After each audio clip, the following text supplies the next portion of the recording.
जय हिंद। देखिए, find the error का क्लास नंबर 6 है और इसकी महत्वता के बारे में आप बिल्कुल वाकिफ़ हो चुके होंगे। अब तक 5 क्लास हो गया है और मैं किसी भी सीरीज़ को कहता हूं कि मान लेते हैं कि आपकी सीरीज़ छूट गई है, मान लीजिए कि 4 वीडियो आप नहीं देखे, 5 वीडियो नहीं देखे हैं, तो आप जहां से देख रहे हैं वहां से शुरू कर सकते हैं। लेकिन फाइंड द एरर वाले सेशन में मैं कहूँगा कि आप जो भी वीडियोज़ आपकी छूट गई हैं, मान लेते हैं कि ये 6वां वीडियो है तो 5 वीडियो आपकी छूट गई हैं, तो प्लेलिस्ट में से जाके उन 5 को देख लीजिएगा।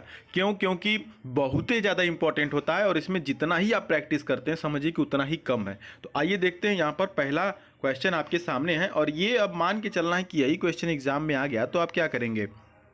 लिखा है कि he can have been more polite to her. अब बताइए कहाँ पर सही हो जाएगा। देखिए, मोर पोलाइट टू हर कह रहा है ना, मतलब वह पोलाइट नहीं था और उसे क्या होना चाहिए था, और भी ज़्यादा पोलाइट होना चाहिए था। तो यहाँ पर कैन नहीं, ये जो सेंटेंस का जो टेंस का ये जो ध्यान जा रहा है, जो मोटिव जा रहा है, जो कहना चाह रहा है वो पास्ट की बातें कहना चाह रहा है। तो यहाँ पर कैन नहीं बल्कि क्या हो जाएगा सर, कुड हो जाएगा। ठीक है, he could have been more polite to her. ठीक है, उसे मतलब बहुत ही ज़्यादा पोलाइट होना चाहिए था की बात है ना। आगे बढ़ते हैं, तो कैन नहीं कुड होगा, वहाँ पर पास्ट में जाएगा। अगला है कि take care for keep your valuables safely. ठीक है, तो यहाँ पर क्या होगा, देखिए एक चीज़ समझिएगा, फार के साथ तो पहले बात कीप नहीं, अगर करना होगा तो कीपिंग होगा, आईएनजी हो जाएगा फार के साथ, तो इस तरह से भी ये गलत है। लेकिन यहाँ पर फार कीपिंग भी लगाना सही नहीं है। To take care, take care कह रहा है ना, आपको ध्यान रखना है, तो फार नहीं बल्कि रखना है ना, तो क्या करना पड़ेगा, टू लगाना पड़ेगा। फार की जगह क्या होगा, to. You care to keep your valuables safely. To keep मतलब आपको क्या करना पड़ेगा, ध्यान रखना पड़ेगा। समझ में आ रही कहानी। यहाँ पर फार की जगह क्या होना चाहिए, टू होना चाहिए। तो किस पार्ट मिरर है, ए में मिरर है। आगे बढ़ लेते हैं, देखिए आरव's मदर स्पीक्स 4 लैंग्वेजेस फ्लुएंटली। ध्यान दीजिएगा, इंपॉर्टेंट क्वेश्चन है और क्वेश्चन को देखते ही आप कूद पड़ते हैं कि सर जी कहीं ना कहीं तो गलत होगा ही। ऐसी बात नहीं है, 4 ऑप्शन होते हैं तो उसमें एक ऑप्शन ये भी होता है नो एरर वाला। तो ये सेंटेंस जो है बिल्कुल सही है। कुछ लोग कहेंगे सर लैंग्वेजेज क्यों है, क्योंकि चार लैंग्वेज, 4 भाषाओं की बात हो रही है, तो 4 लैंग्वेजेज। स्पीक्स क्यों लगा सर, हेल्पिंग वर्ब क्यों नहीं, तो ये सिंपल प्रेजेंट की बात है, बोलती है, ती है ना। तो एस एस लगेगा ना, क्योंकि उसकी मदर है, सिंगुलर है, तो एस एस लगा, तो सेंटेंस बिल्कुल सही है। अगला देखिए, लिखा हुआ है कि the increases in inaugurated areas has resulted on achieving record food grain production. अब बताइए कहाँ पर इधर है।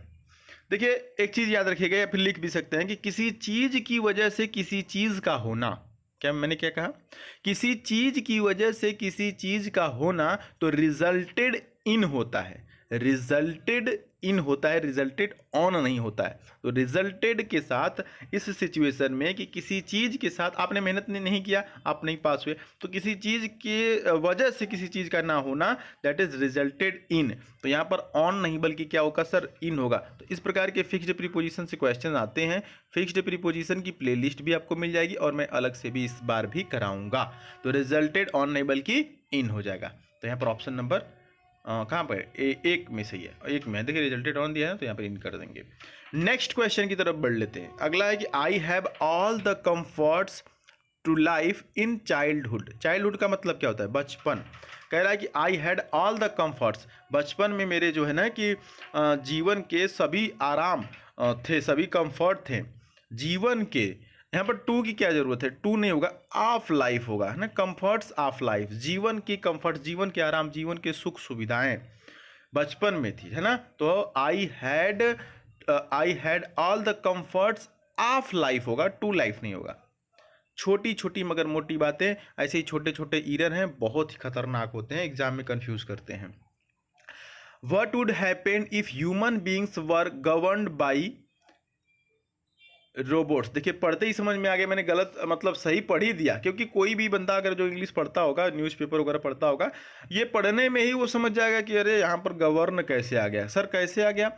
ये जो सेंटेंस कह रहा है ना कि व्हाट वुड हैपन, क्या होगा if humans being were govern by robot. जो ह्यूमन बीइंग है, जो आदमी लोग हैं, वो रोबोट के द्वारा अगर चलाए जाए, गवर्न किए जाए तो क्या होगा, इस प्रकार का सेंटेंस लिखा हुआ है। तो ये सेंटेंस जो है कि पैसिव वॉइस में जा रहा है। यहाँ पर देख रहे हैं बाई रोबोट्स लिखा हुआ है, तो पैसिव वॉइस में ध्यान देंगे कि थर्ड फॉर्म होता है ना, तो गवर्न नहीं बल्कि गवर्नड होगा, ईडी में लगा देंगे, समझिएगा। क्योंकि बिना थर्ड फॉर्म के पैसिव वॉइस नहीं। पैसिव वॉइस में एक चीज़ जरूर ध्यान दीजिएगा, थर्ड फॉर्म, तो यहाँ पर गवर्न की जगह गवर्नड होगा, option D is right here. Next question है कि she performed the task at the best of her ability. क्या होगा sir? She performed the task at the best of her ability, क्या होगा यहाँ पर?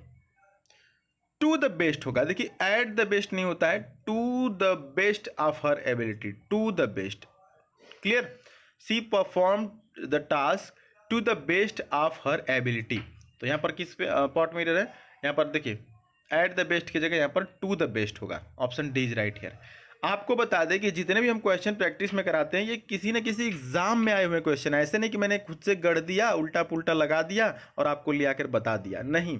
ये आयोग के द्वारा ये क्वेश्चन बनाए गए हैं और ये क्वेश्चन एग्जाम्स में पूछे गए हैं। इसमें से एयरफोर्स में पूछे गए हैं, नेवी में पूछे गए हैं, एनडीए में पूछे गए हैं, कुछ क्वेश्चन सीजीएल लेवल के होते हैं। तो इस प्रकार से क्वेश्चन मैं सेलेक्ट करके आपको जो पूछे जा चुके क्वेश्चन है उस प्रकार के क्वेश्चन की मैं प्रैक्टिस आपको यहाँ पर कराता हूँ।